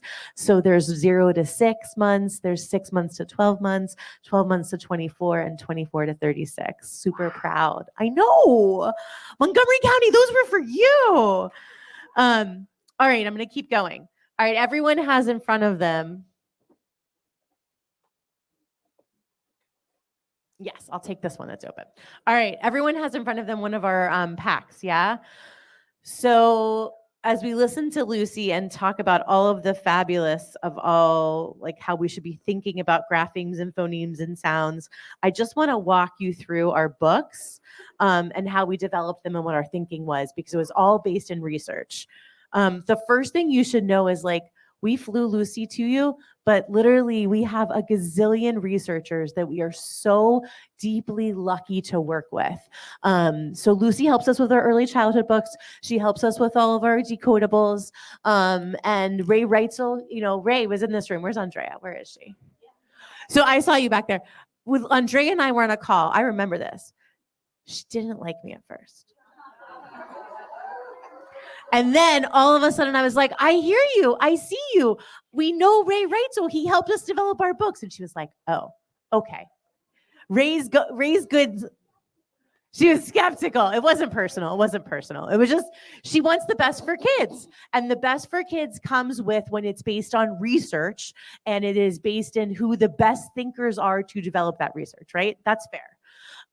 And so that is who Ray helped us develop all of our sound books. Heidi Ann Mesmer is absolutely the leading thinker in the country on decodables. That's all she thinks about is decodables. Elsa Hagen is a speech pathologist in Spanish and helped us develop our Spanish. Alfred Tatum, oh my gosh. Alfred thinks about Black and brown boys. Oh, then maybe you all know him. Have you read his research? He's fascinating. I bet she's going to tell me I have to bring Alfred to you next. Dr. Tatum, he's brilliant. And his research on African-American boys, Black and brown boys, is all about volume, is all about nonfiction and how do we build their prior knowledge. So yeah, we love working with him. Joya Lindsay thinks about small group instruction for the science of reading. Like, all of these are the people. She helped us design all of our small groups. We're based on Julia's best thinking. And Himilcon and Carte helped us. You know what Himilcon and Carte's like jam is? He thinks about Spanish phonics instruction. That's all he thinks about. We love it. He helped us develop our Spanish books. Done. You heard me talk about this. All of our books are reflective of the kids in your classrooms. It feels so easy and so simple, but it doesn't actually happen out there. And we have over 700 books that we've done just that. When my own daughter had a hard time learning how to read, and I was like, I literally just sat in my house and I was like, these books that we're reading with her aren't the best. I'm going to email researchers. I started emailing researchers and they actually emailed me back. That was literally what happened and how Just Right Reader was born. And we didn't want to just create books with dinosaurs and cats and dogs. We literally wanted to start creating books that felt kids could see themselves. And so that's what you have in front of you. Also, kids are funny. Like, who in this room hasn't laughed with a kid today? Probably a lot of you, right? So if we actually tell stories that are authentic stories of kids' lives, they're going to be funny, they're going to be engaging, and they're going to be like magical for kids that they're going to want to pick it up. That engagement is going to rise. Tatiana. All right. Our books are all based on a phonics progression. The whole idea behind this is that Lucy will tell you, if kids can learn their letters and their sounds, most of them will learn to read. Mm-hmm. Right? So, roundabout. You get my drift here. There's that phonological fuss thing. I mean, there's what we presented to you today. That is real. All right, fair enough. It's a good start. But that's our whole vision, is that we want to focus on letters and sounds. All of our books, you have them in front of you. The very first page, it goes through what the letter sound we're going to work on. Like, we want to be clear. Heidi Ann Mesmer she said to me, Sarah, be super clear, be super explicit, and do it right away. So there it is on the very front page. Here's the letter sound we're going to work on. What do you want to tell me about that? Anything? No, perfect. Perfect. All right. And we did that in Spanish and English, right? All right, Simone, here's my secret sauce. You all know that I was an educator for 20 years, right? I was like one of you in a school. And kids would go home and they'd be like, what'd you learn today at school? And they'd be like, nothing. Absolutely nothing. Their mom would be like, what'd you learn today? Nothing. They'd be like, nope, nothing at all. So literally, our books were out in Fulton County. They were out. And I was talking to Jima Whitaker, who at that point was the deputy superintendent, but she is now her own superintendent in Decatur County. And she was like, Sarah, you got to do something more. We got to get a parent engagement. And Jima and I envisioned this, that on the back of all of our books have a QR code that you scan, and it links to a phonics lesson in Spanish and English. Fresno Unified is paying for them to come in Hmong. And are you ready for this? New York City is in talks with us to get these in. I'm going to not say it right. Mandarin. Mandarin, Urdu, Arabic, and one more. Oh my gosh. Vietnamese. Oh, no, it's not Cantonese. Mandarin is their jam. The Vietnamese, no Vietnamese. Okay. It's okay. That's all right. I'm going to start with that. Like, way to go, New York City, right? We're so excited that they want that. That's their commitment, because do you know what's going to be beautiful? It's going to change it for kids everywhere by New York City doing this. Anyone that buys a book then will all of a sudden be able to get those Arabic lessons. And something beautiful happened that was not our intention, but came out of this was families were sitting beside their child watching the videos, and who knows what happened? All of a sudden, families started learning to read by sitting with their child. Not our goal, but something beautiful that came out of it. What do you, like? So good. Yeah, because how many families do we have who are also struggling with the literacy process? Yeah. So we're creating a newcomer pack. So stay tuned for the newcomer pack coming, because we all know that that's something that's super important in all of our schools and in America across it, right? It's just happening. All right. And the answer to this is we align to all phonics curriculums. If you're teaching good phonics, you need to practice. This is all about practice. You need decodables to practice. We have the most decodables out there. And if kids get practice and application, day 4 of LETRS is all about application. So you need actual books to do your application. I don't need to tell you anything, right? Yeah. The only thing is LETRS, not a curriculum. LETRS is not a curriculum. It's a vision of how to teach you how to think, right? Yes. Thank you. All right. We have 2 products. You've heard me talk about our books, right? We love them. But the product that we have that no one else has, that I believe is really our vision, and is also not so crazy. Like, I want to tell you, this is not like, it's best educate. It's best, like, it's putting it all together. We have our take-home decodable packs. You are going to give us let's say, Prince George County, you guys send us your reading data. We're going to plug it into our algorithm. And our algorithm takes in, you have no idea how many reading assessments are out there. There are, like, we get new ones. All of a sudden someone's like, oh, here's our reading assessment. I'm like, what is that one? There are about 10 that we base our algorithm off of, that everyone is using all around the country. We push it into our reading algorithm. It pushes out the 10 decodables that are personalized to that child, that these books are just a little bit easier than where that child is, because we want them to get practice. And practice comes from just being a little bit easy in their zone of genius. Anything you want to add to that? Yeah. Practice makes practice, but perfect practice makes growth. Oh, you're just filled with these today. Perfect practice. We got to remember that one, Tatiana. Perfect practice makes growth. That's why a little easier, because they're going to get accurate practice. I love that. Perfect practice makes growth. All right. Perfect practice makes growth. We are so damn crazy that we put kids' names on here. We literally have like a whole fulfillment team we work with just to make sure that these have kids' names on here. We have these from pre-K to 5th grade. And go ahead, open yours up if you got it. Go ahead, open it up. It's supposed to feel joyful. It's supposed to, what did you said something earlier, joy. What was your line about joy? Joy. Joy is the oxygen that you get for doing something hard. Joy is the oxygen you get for doing something hard. The teacher gets a box. She's got 22 of these little packs in there, designed for each child with their name on it. She passes them. She gets that on Friday. She passes it out on Monday. Each of our packs, we tell her, Sarah, Simone, and Andrea all got the same books. Tatiana, Lucy, and Tracy all got the same books. She can then start pulling small groups for 2 weeks, and then the books go home. And we give her lesson plans for those 2 weeks for when she does it too. So something great about our take-home decodable is that you told me this way long ago when we first spoke way long ago. We added in a writing page. And I want you to know, I haven't forgotten. You told me handwriting, the importance of handwriting way long ago. I've been thinking about how to add in handwriting, but I haven't hit it quite yet. But we added in a writing page because we want kids to have that reading, writing connection. It's super important. Do you want to tell me about reading and writing connection? Oh, it's like breathing. To me, it's like breathing. When you read, you breathe in. When you write, you breathe out. They have to go together. They have to go together. There we go. Oh my gosh. There we go. And then we added in, another thing that started happening is Heidi Ann told me this.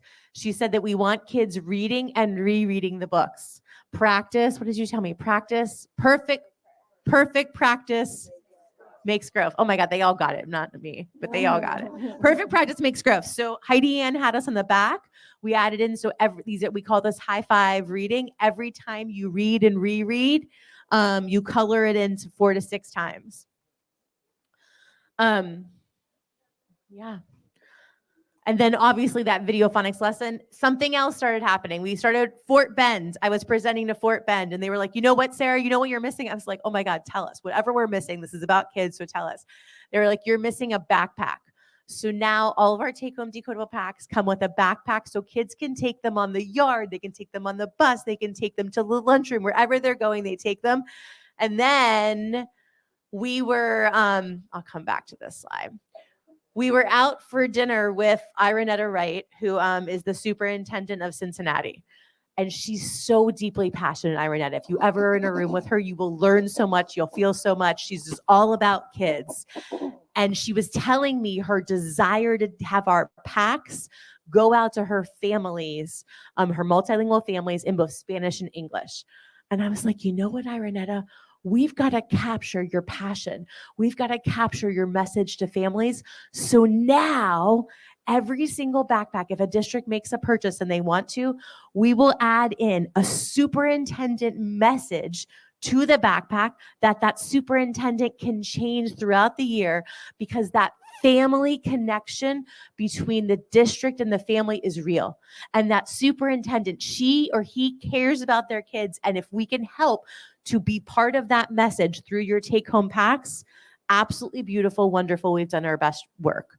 All right, Tracy, let them see the video that Ironetta made because it's so deeply brilliant and fabulous.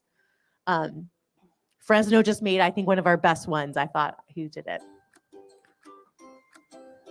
Hello, families of our ELL students. I am Superintendent Ironetta Wright. And I'm Board President Ben Lindy. We are so excited to share how together we can make this summer a summer of reading. There is a lot of research about the science of reading, and the best thing you can do as a family is read together. To help many of our families and students, our team will be visiting neighborhoods this summer to distribute books.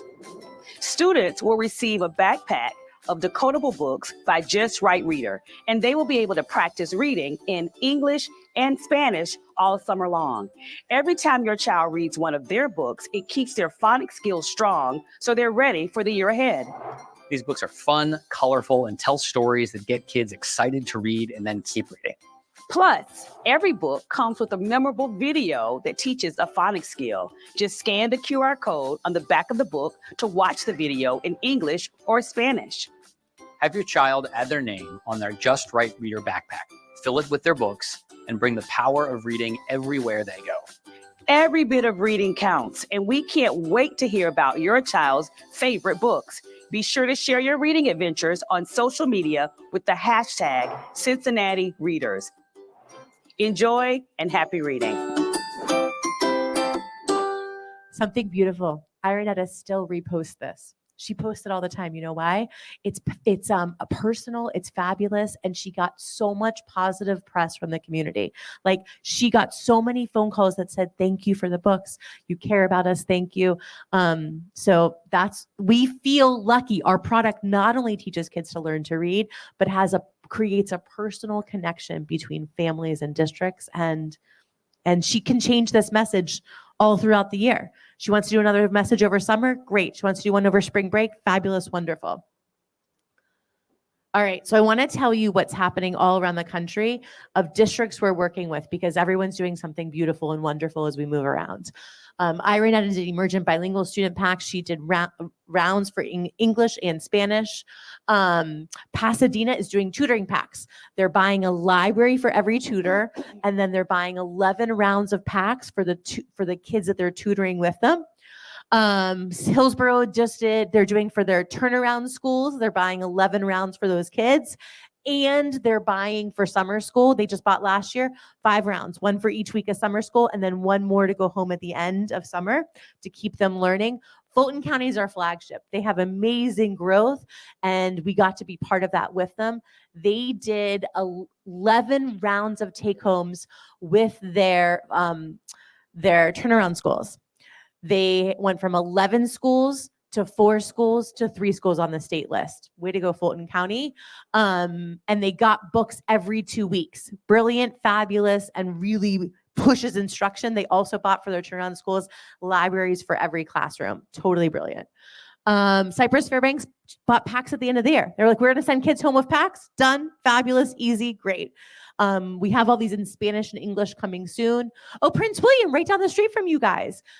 They did summer packs. They are doing packs during the year. And I feel like they're doing something else. They just had to, they are super comprehensive in how they're thinking about it and what Prince William is doing. And they bought libraries too.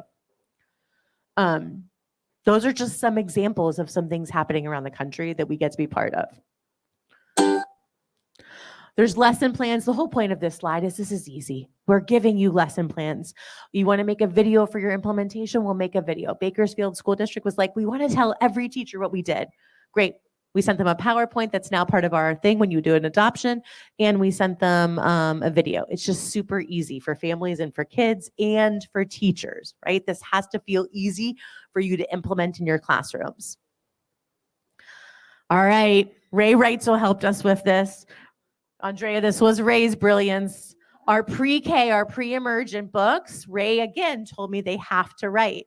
So we added into all of our pre-emergent books how to make your letters at the back on dry erase pages, and then having kids do their letter practice.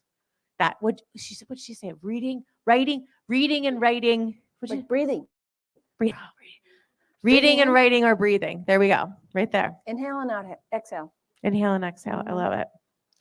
And that's where your handwriting is. That's handwriting. Oh, that's handwriting. Yeah.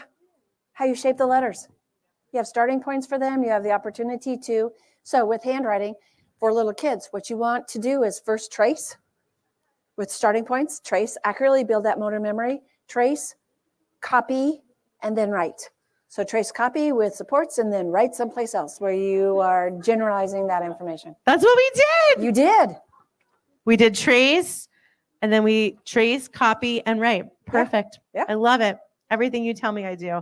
I think I just want to say that, actually. I think that's our secret sauce, too, is that because we're a mid-sized company, when a researcher tells me to do something, we just do it.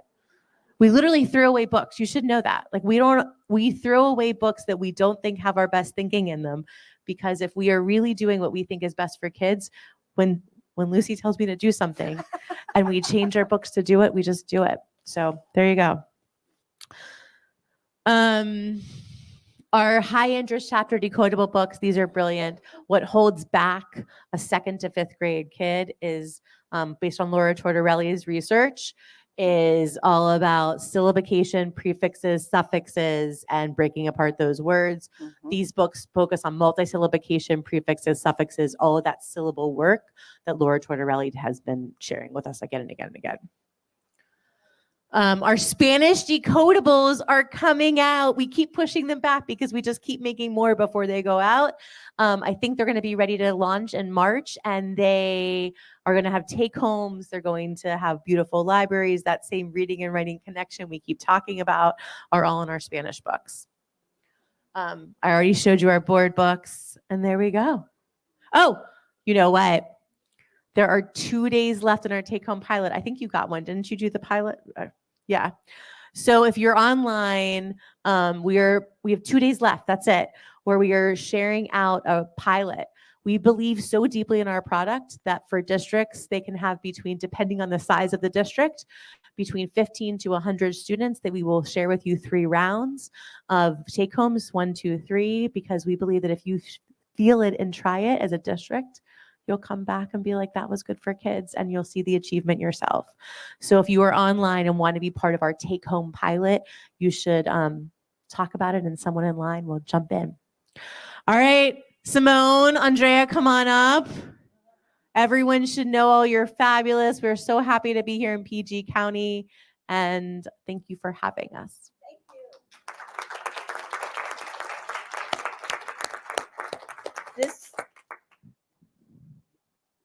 This was such a fabulous opportunity. We are so excited to partner with Just Right Reader, and I look forward to all the magnificent things that are yet to come.